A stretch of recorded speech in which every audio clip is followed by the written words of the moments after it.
This is the Acer Swift 1.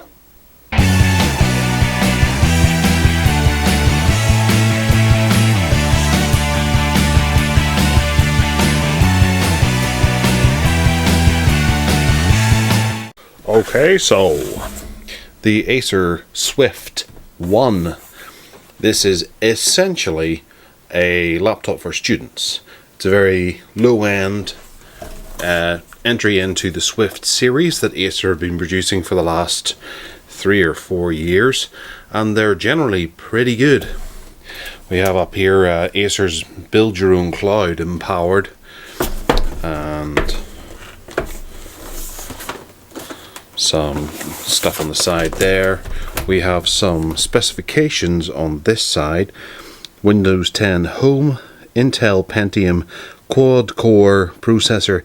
That's the N3710, which is a pretty good processor, especially if it's got Boost installed.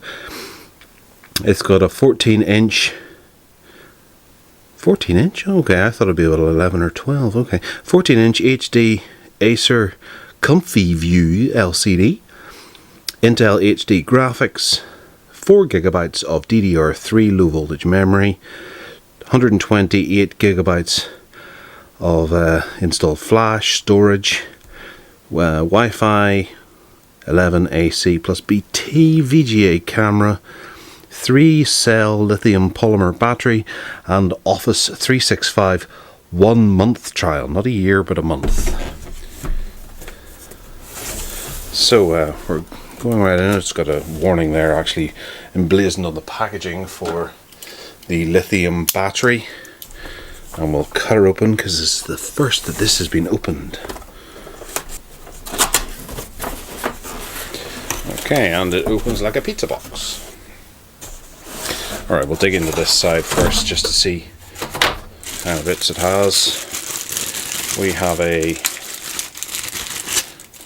power cable with that type of end on it and a plug protector. And then we have the Acer power bank, which has this kind of connector on this end. Quite dinky. This is the laptop. And then elsewhere in the packaging we have the Acer offices, international travelers, warranty guarantee,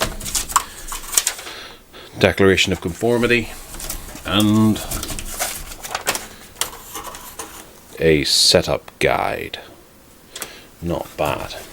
Obviously this is a Windows 10 laptop, so there shouldn't be too much that's going to startle us. Inside a protective bag we have the staticky, wow. And initially it feels quite nice. It's plastic, but it's got a high quality plastic feel to it, and you can see under the light this scratch look that will hide your scratches if you happen to get any on it. Now it's like a brushed plastic effect. It's attached, the Acer logo emblazoned there, which is quite nice. This is the back end and some simple hinges, nothing too exciting about how those hinges actually work. Very simple indeed. On the underside there's a speaker here and indeed a speaker here. Number of exposed screws around the way and 5 plastic feet, rubber feet, 1 plastic foot here, which is a little bizarre maybe. Along this side we have the power adapter, an HDMI out full size, USB 3 and a headphone socket. Around this side we have merely a USB 2.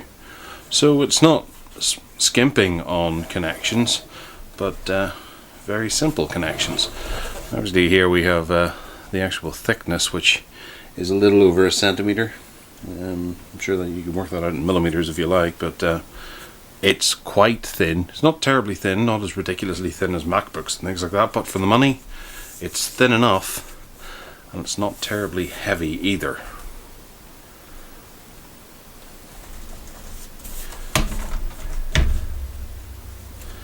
So opening her up, now we have another bit of protective foil here. Plus we have Espanol, Portuguese, or English. Must read. Your notebook tablet is plugged into the AC power adapter to activate the battery before you turn it on for the first time. The first time startup and setup for your operating system will take about 30 minutes. Please be patient during this process to ensure your notebook tablet functions normally. Do not power off your notebook tablet during the startup process. Ooh, big words. Right, looking at it, I love it. Oh yeah, this is really quite nice actually. It looks like quite a high-end laptop. On closer inspection you can see that it's quite cheap, or cheaper, sorry, it's not a cheap looking laptop, it's just where you might think this is a nice kind of plush look to it. It's all plastic and things like that, but it's very well designed. It's gorgeous. Obviously we have a sort of rough edge plastic around here to distinguish it from this smoother glossy plastic, which is obviously a continuation of what's here. It says they're metal cover, so this it is actually metal. Yeah, it's nice and cool. So down here we have a little sticker with up to 13 hours of battery life, ultra fast wireless, Acer Exa color, metal cover, Intel Pentium, HD graphics, 128 gigs and 4 gigabytes of RAM. And it's a really big mouse pad as well. We have clicky buttons on the bottom, or well, yes, decided either side. There's a pivot here, sort of, just about, kind of. So it differentiates between the left and right side. There is a bit of movement. It does go down a bit further than maybe it should, but this side does appear to be more flexible than this side. Well, that's hardly a deal breaker. We have the power button up here. We have power and battery indicator here, and then we have the keyboard itself, which looks like a lovely keyboard. It's very inviting to type. It doesn't seem to have too many things that are glaring or unoriginal. Obviously we have the hash button here that's joined to the enter button. There's no space between them there, and then over here the pipe and the shift key, the left shift key, have no division in them, which must be for some particular reason, but I can't see why it is right now. The tab button is good and large, backspace button is full size, and you have a decent cursor area as well. And then we have function buttons for media here, with the home, page up, page down and end buttons doubling up. Then up the top we have brightness, Wi-Fi, ZZ, maybe that's put it to sleep or something like that. F5 is usually screen output change or whatever. There's another, maybe brightness or power to the screen or something like that. A hand, no, oh, is this a touchscreen? I don't know, that makes it look like turn off touchscreen or something like that. No volume, low volume up, volume down. Number lock and scroll lock there. Then we have the side numbers here, which is quite interesting.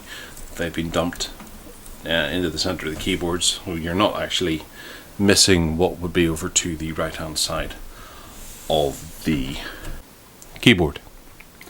Alright, so getting her plugged in, we have obeyed the instructions that came along with the addendum, and we're going to try and turn her on. Don't worry, we're not going to run through the full startup. We're just going to see what the opening screen looks like. There we go, it says Acer, if you can see that because of the reflection of the studio light. It's a simple click button. It's not soft touch or anything like that. You know where you stand whenever you press it. And we'll just let it boot up. And I only have this for about a week or so, so I'm going to have to get cracking on the review. And we'll get the review up this time next week, hopefully. Thereabouts. And we're already in it, starting to ask questions. I will time it to see how long it actually takes. The half hour seems about right, that it was quoted earlier for how long it takes for Windows to set up and all that. So we'll get that done. Hit the subscribe button down below. I will update the description box with a link to the review once it's finished. Fire me any questions you have about the laptop, and I'll certainly try and address them in time for the review. And other than that, take care.